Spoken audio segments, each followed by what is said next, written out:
जय हिंद guys, this is Mitendra Shukla. Welcome to my YouTube channel Sigma Q. तो जैसा कि मैंने आपसे कहा था कि मैं एक एक करके सारे सब्जेक्ट स्टार्ट करूंगा, तो आज हम अपनी नई लेक्चर सीरीज स्टार्ट कर रहे होंगे जो है फिजिक्स की।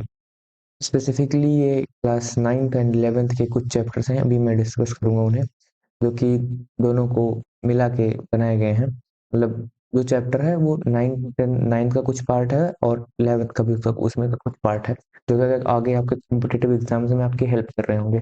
तो जैसे अभी मैं आपकी इस चैप्टर में पहले टाइप्स ऑफ फोर्सेस की बात करूंगा। टाइप्स ऑफ फोर्सेस कितने प्रकार के होते हैं? पहले होता है नॉन कॉन्टैक्ट फोर्स।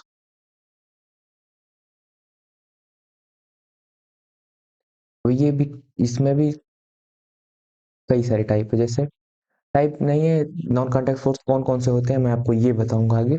जैसा कि ग्रेविटेशनल फोर्स।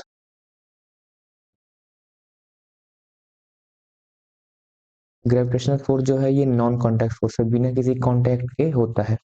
और एक इलेक्ट्रोस्टैटिक फोर्स, जो कि आप क्लास 12th में पढ़ रहे होंगे, पहला चैप्टर है क्लास 12th का।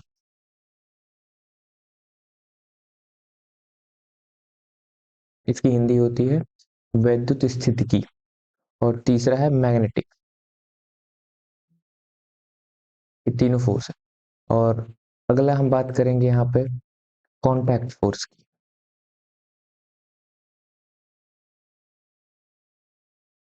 कॉन्टैक्ट फोर्सेस में कौन कौन से आते हैं दोस्तों? टेंशन। टेंशन जैसे जब किसी स्ट्रिंग को या धागे को बांध कर खींचते हैं, उसके अंदर जो टेंशन है, उसके अंदर जो तनाव आता है, वो जो फोर्स है वो हम लोग कांटेक्ट पर ही जब जब तक वो दोनों सत उसमें मतलब कांटेक्ट में नहीं आएगी तब तक उसमें फोर्स नहीं लग रहा होगा। तो ये कांटेक्ट फोर्स के अंदर आती है। फिर दूसरा हो गया आपका नॉर्मल रिएक्शन। नॉर्मल रिएक्शन जैसे कि आप, ये है, ये ऊपर की तरफ जो नॉर्मल रिएक्शन लगता है उसको ही मतलब ये भी कांटेक्ट सरफेस पे जब तक ये टच नहीं करेगी ये नॉर्मल रिएक्शन भी नहीं लग रहा होगा। तो अगला है फ्रिक्शन। ये एक फोर्स है जो कि कांटेक्ट से होगा, without contact it is not possible. हम नहीं करेंगे। मतलब हम यहाँ पे सिर्फ कांटेक्ट फोर्स में ग्रेविटेशनल फोर्स की बात कर रहे होंगे, बाकी ये दोनों दो और होते हैं। एक होता है वीक फोर्स और एक होता है न्यूक्लियर फोर्स।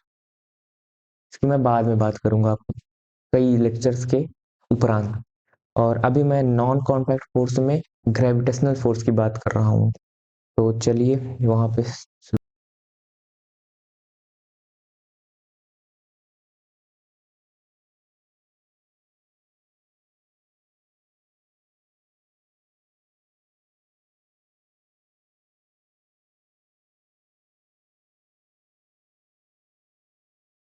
फोर्स की बात कर रहे होंगे, यानी लॉ ऑफ ग्रेविटेशन की। Gravitational force.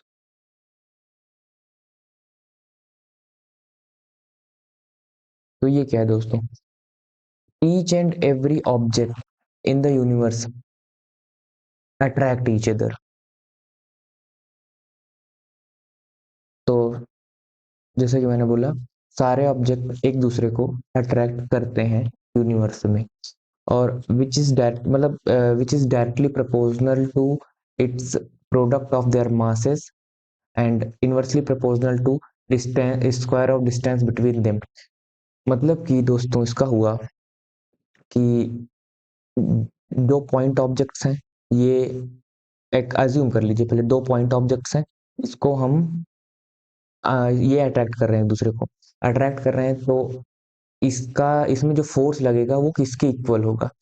जो दोनों को मास है उसका प्रोडक्ट ले लीजिए, यानी मास 1 into मास 2, और उसको बॉर्न कर दीजिए उसके बीच में जो डिस्टेंस है उसके स्क्वायर के। तो यही होगा आपका ग्रेविटेशनल फोर्स। जो बीच में जो उन दोनों के बीच में फोर्स लग रहा होगा उसे ग्रेविटेशनल फोर्स बोलते हैं, और वही हम यहाँ पे कैलकुलेट कर रहे होंगे। तो यही होता है, each and every object in the universe attract each other with a force which is directly proportional to its product of their masses and inversely proportional to the square of their distance between that point objects. तो centripetal gravitational force कैसा force है?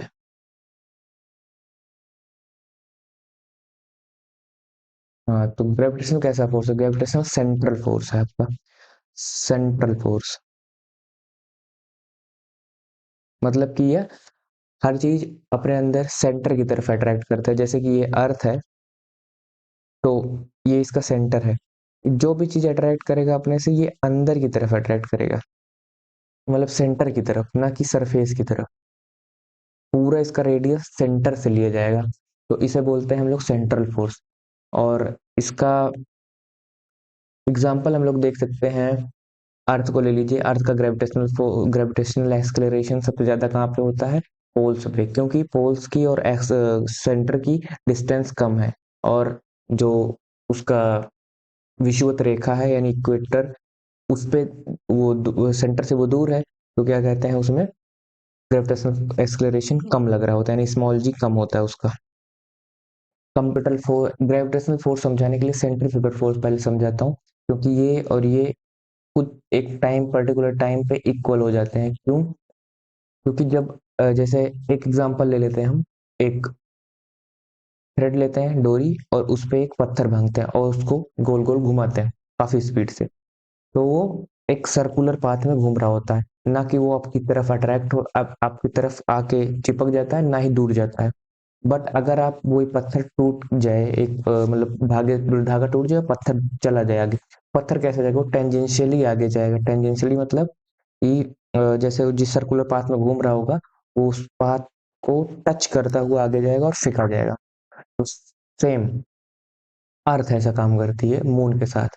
Moon earth का चक्कर लगा रहा है। इसके कारण बोला जाता है सेंट्रीपिटल फोर्स के कारण। सेंट्रीपिटल फोर्स मतलब सेंटर सीकिंग फोर्स, सेंटर की तरफ उसको अट्रैक्ट कर रहा ही है अर्थ। और क्यों कर रही है? क्योंकि वो भी एक ग्रेविटेशनल पुल है। ग्रेविटेशनल पुल के कारण अर्थ क्या कहते हैं, मून को रोटेट करा रही है। अब वो रोटेट कर रहा है, बट ये बोला जाता है ग्रेविटेशनल पुल है, तो वो खींच क्यों नहीं लेता अपनी तरफ मून को? तो ऐसा इसलिए हो रहा है क्योंकि तो ऐसा इसलिए हो रहा है क्योंकि जो जब आप डोरी बांधे थे, तो कॉन्टिन्यूस उसकी वेलोसिटी चेंज हो रही थी उस पत्थर की, और कॉन्टिन्यूसली एक्सलेरेशन, वेलोसिटी चेंज हो रही थी तो एक्सलेरेशन चेंज हो रहा था। जब दोनों चेंज हो रहा था, इसके कारण एक फोर्स जनरेट होता है उस स्प्रिंग में, जो कि उसे उस पर्टिकुलर सर्कुलर पाथ पर घुमा रहा होता है। सेम मून के साथ होता है, उसमें भी सेम पाथ जनरेट होती है और सेम फोर्स, क्योंकि मून की भी वेलोसिटी कंटिन्यूअस चेंज हो रही है, तो जिसके कारण एक्सेलरेशन चेंज हो रहा है, एक्सेलरेशन चेंज हो रहा है, जिसके कारण वो अर्थ की तरफ अट्रैक्ट हो तो रहा है, बट अर्थ की तरफ अर्थ में आके चिपक नहीं जा रहा है। वो सर्कुलर एक एक डेफिनाइट पाथ पे घूम रहा है लगातार, इसीलिए। और ऐसा बोला जाता है कि जब न्यूटन ने ऐसा देखा था, पहली बात तो ये तो फेक बात है कि उसकी सर पे एप्पल गिरा था, ऐसा कुछ हुआ नहीं था। बट हाँ, उन्होंने एप्पल गिरते हुए देखा, तो उसके बाद एनालाइज किया कि ये स्ट्रेट लाइन में ही क्यों गिर रहा है।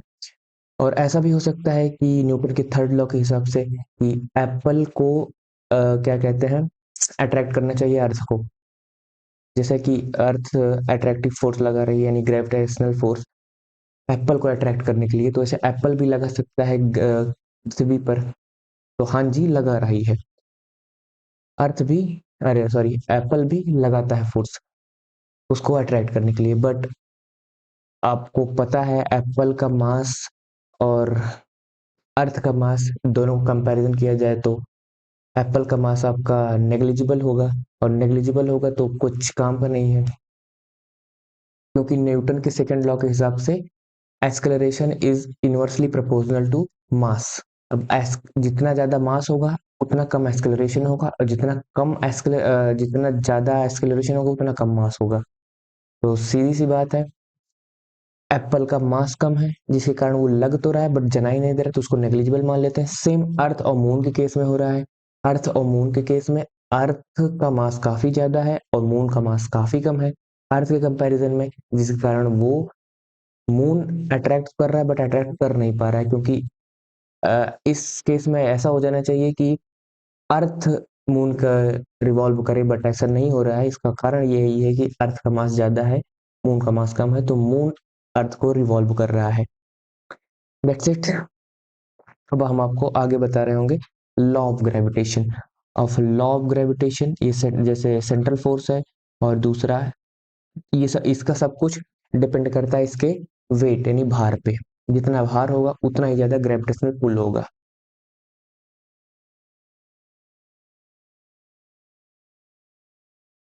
और इसका फॉर्मूला जो कि इसकी डेफिनेशन से डिराइव होता है कि फोर्स जो लग रही है वो किसके इक्वल डायरेक्टली प्रोपोर्शनल है, दोनों मास के प्रोडक्ट के, और किसके इनवर्सली प्रोपोर्शनल है, उन दोनों के बीच के डिस्टेंस के स्क्वायर के। तो ये होगा। और जब हम यहाँ से कांस्टेंट हटा रहे होंगे तो कैपिटल जी ने यूनिवर्सल ग्रेविटेशनल कांस्टेंट होता है, जो कि मैं नेक्स्ट लेक्चर में इसकी बात करूंगा, बल्कि इन सारे फॉर्मूलाज की कैसे आए कैसे सब कुछ मैं नेक्स्ट लेक्चर में बात करूंगा। अभी मैं थोड़ा कॉन्सेप्चुअल बातें कर लेता हूँ, थोड़ा बेसिक्स की बस। और Gm1m2 अपॉन आर स्क्वायर, ये होगा आपका एक्चुअल फॉर्मूला। इसी फॉर्मूले के बेस पे सब कुछ है। ये अट्रैक्टिव फोर्स है, ये मैं कुछ बेसिक बातें आपको बता देता हूँ। अट्रैक्टिव फोर्स है,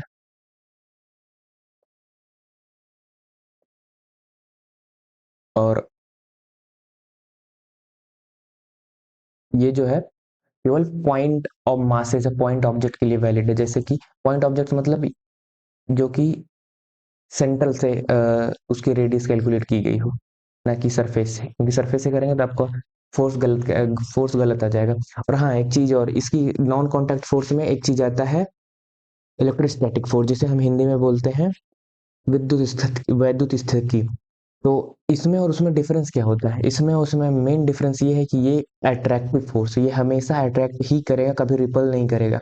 बट इलेक्ट्रोस्टैटिक फोर्स में आपका चार्जेस पे डिपेंड करता है, जो चार्जेस उस पॉइंट ऑब्जेक्ट के सरफेस पे हैं।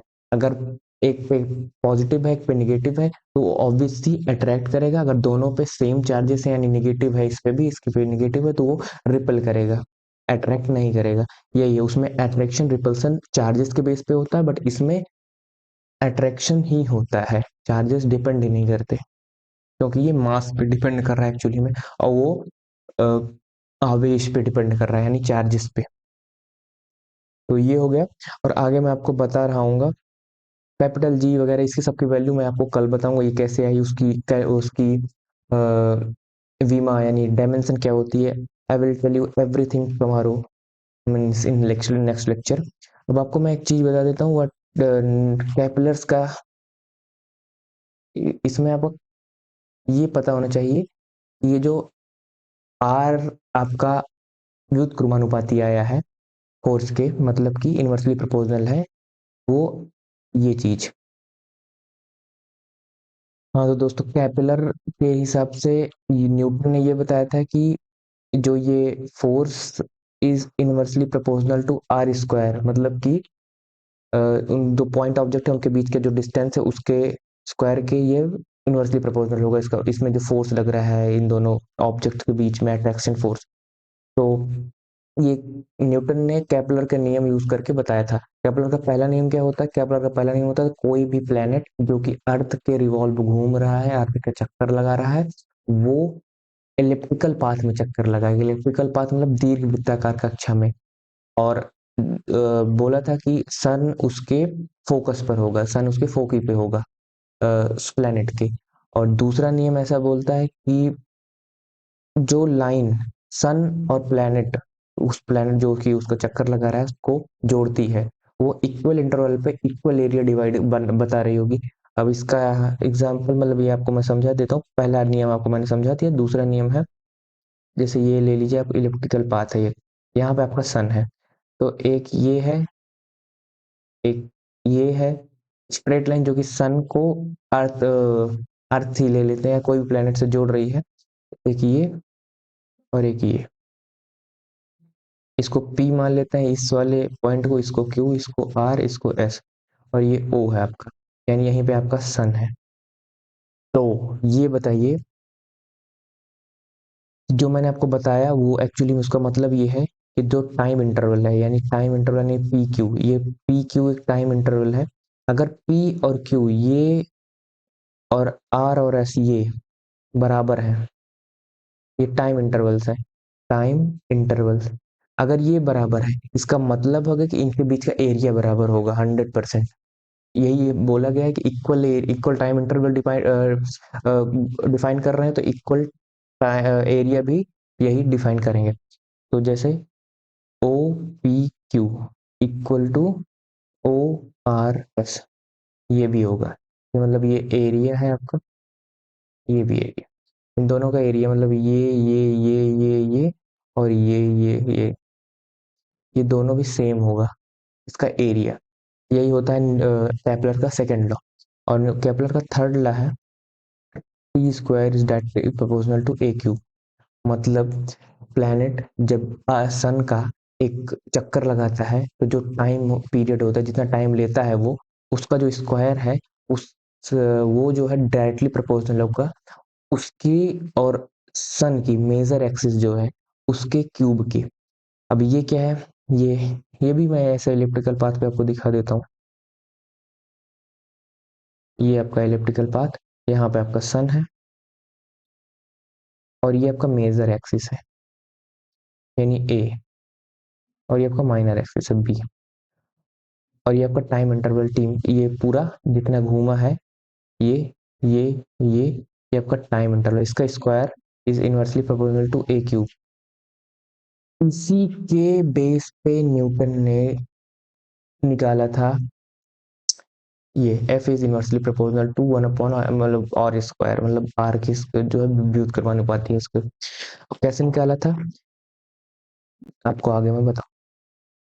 यहाँ पे आपका सेंट्रीपिटल फोर्स यहाँ क्यों लग रहा है, क्योंकि सन अट्रैक्ट कर रहा है, तो प्लैनेट सन सेंट्रीपिटल फोर्स के कारण ही चल रहा है। तो ऐसा टाइम पे क्या बोल सकते हैं, force is equal to F G. मतलब अभी ये तो यहाँ पे ग्रेविटेशनल फोर्स और सेंट्रीपिटल फोर्स बराबर हो गई, तो वही लेंगे हम लोग। तो इसका फॉर्मूला क्या होता था,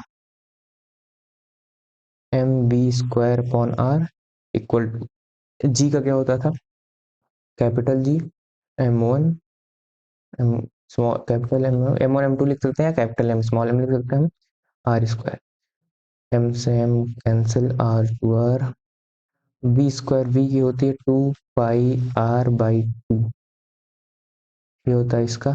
तो वी की जगह पर वही रख देंगे, 2 पाई आर का स्क्वायर बाई टी का square equal to G M upon R. आपका यहाँ पे आएगा 4 pi square R square upon T square equal to G M upon R. तो फ्रेंड्स आगे आपका आ रहा होगा यहाँ पे, ये हो जाएगा R cube, R cube upon T square equal to G M upon 4 pi square. तो दोस्तों अगर आप इसको आगे सॉल्व करेंगे तो आपका आएगा, तो ये आ गया ना आपका रेशियो, तो आ ही गया है आपका T equal R cube is directly proportional to T square.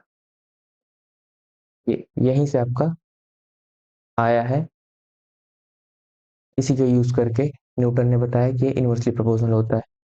तो थैंक यू। अब अभी तक यहीं पे रखते हैं, कल मैं इसके एप्लीकेशंस और इसके क्वेश्चंस और gravitational force, gravitational universal gravitation constant क्या होता है, ये आपको मैं आगे बता रहा हूँ। Thank you.